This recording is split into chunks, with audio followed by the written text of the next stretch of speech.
मैं इसमें डिस्क्लोज करने वाली हूँ कि where I am working, how much I am earning and as an international student how I manage my expenses और मैं कितना सेव कर पा रही। Hey guys, welcome back. I know मैं बहुत टाइम बाद ये वीडियो ला रही हूँ as a vlog, but I am so regular on the reel on my YouTube channel. Also, I'm focusing more on my Instagram. If you are not following me on Instagram, go and follow me. Here I am with another video. So guys, आज मैं थोड़ी personal बातें करने वाली हूँ आप लोगों से. Specifically, my income versus my expenses in Canada on the basis of the average salary. चलो शुरू करते हैं and I will tell you how I manage my expenses. इस वीडियो में हम सब कुछ बात करने वाले हैं, so stay tune for it till the end. और उससे पहले सब्सक्राइब कर दो। सबसे पहले तो मैं आपको ये बता देती हूँ कि कनाडा में सेविंग्स करनी बहुत ज्यादा इंपॉर्टेंट है। रीजन बीइंग कि आपको कभी भी कुछ भी इमरजेंसी पड़ सकती है, यू नेवर नो। तो बीच में मेरे पास थोड़ी हाउस क्राइसिस हो गई थी जहाँ पे I had nowhere to go. वहां पे मेरी सेविंग्स मेरे लिए बहुत ज्यादा काम आई थी। इवन दो अभी मैं इंडिया जाके आई हूँ 2 महीने के लिए, तो वहां पे भी मेरी सेविंग्स काफी ज्यादा काम आई है। Even if you are a student, from your savings you can manage your fees. तो I know right now students are only allowed to do 20 hours. तो मैं आपको बता देती हूँ कि मैं on an average monthly basis पे मैं कितना ज्यादा सेव कर लेती हूँ और कितनी मेरी सैलरी है। तो बात करते हैं मेरे जॉब टाइटल का। तो right now I am working as a supervisor in London Drugs, but before when I was a student I was just a service specialist in London Drugs. तो on an average अगर मैं बात करूँ तो मेरी salary होती थी monthly basis. Let me get my notepad. मैंने अपना कैलकुलेशन पूरी कर रखी है। सो ऑन एन एवरेज मेरी जो मंथली सैलरी होती थी वो थी अराउंड $2,200। तो इंडियन करेंसी में अगर कन्वर्ट करा जाए तो वो मेरी सैलरी होती थी 1,32,000 रुपीज। सुनने में ज्यादा लग रहा है पर कनाडा में कम होता है।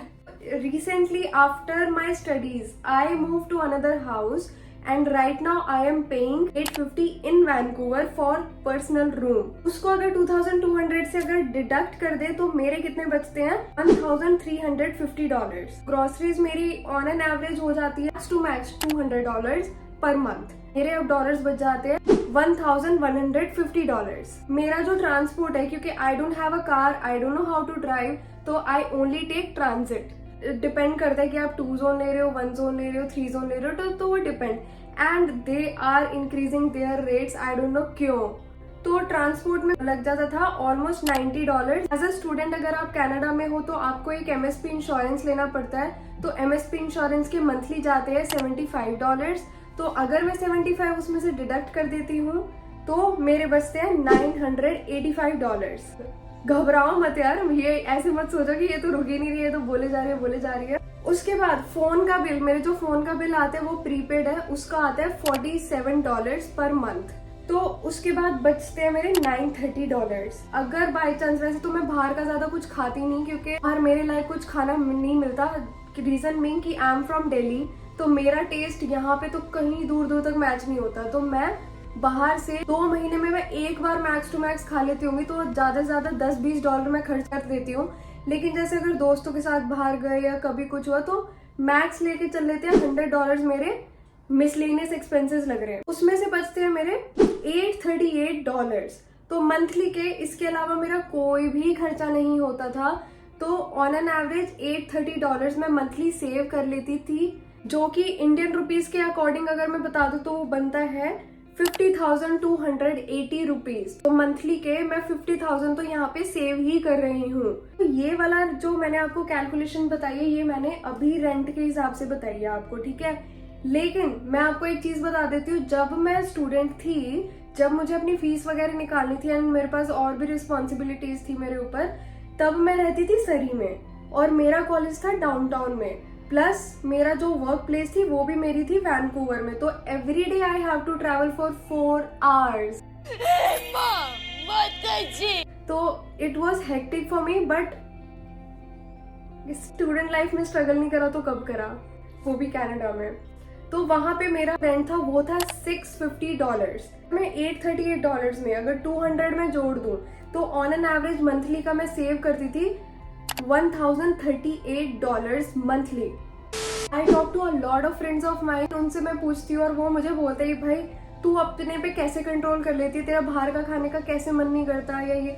भाई मेरा भी मन करता है कि मैं भी जा जाके, यहाँ पे इतनी सारी ड्रिंक्स है, यहाँ पे बहुत सारी कोल्ड ड्रिंक्स वगैरह मिलती है, शेक्स मिलते हैं, बहुत चीजें हैं, but I control my self. Also मैं प्रेजर्वेटिव खाना अवॉइड करती हूँ। मैं अपना घर पे, मेरे पास कुछ अपनी चीप ट्रिक्स है जिनसे मैं घर पे ही अपना प्रेजर्वेटिव खाना बना लेती हूँ, तो मेरा टाइम भी बच जाता है। I am on work visa, still I am looking for another jobs जिसमें मेरी हायर पे हो, क्योंकि I had a higher experience as a data analyst and also I have an MBA degree एंड अभी मैं ग्रेजुएट होके निकली हूँ। It's been 6 months and there is no luck job market में, तो I am still looking. I know job market अभी थोड़ी खराब चल रही है, लेकिन एटलीस्ट आई हैव समथिंग, तो I haven't give up yet. तो आप कंपेयर करते हो इनकम को एक्सपेंसेस से, यहाँ से पता चल गया हो कि बजटिंग कितनी ज्यादा जरूरी है, आपको हर चीज कितनी ट्रैक पे रखनी पड़ती है।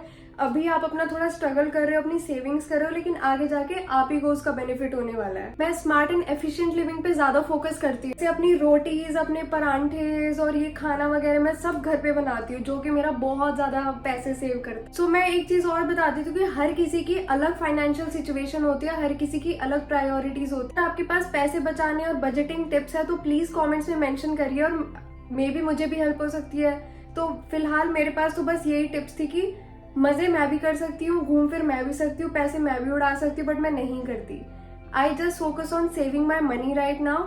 अगर मेरा कभी ऐसा भी नहीं है कि मैं मजे नहीं कर रही, मैं बाहर भी जाती हूँ, मैं घूमती फिरती भी हूँ, क्योंकि there are a lot of places in Vancouver जहाँ पे आप फ्री ऑफ कॉस्ट घूम सकते हो। तो गाइज यही था, thanks for watching, this is a very short video for you guys. If you have any questions related to this, please do comment and please message me on Instagram because I have my Instagram account now. See you next time. I'll try to stay more consistent for you guys.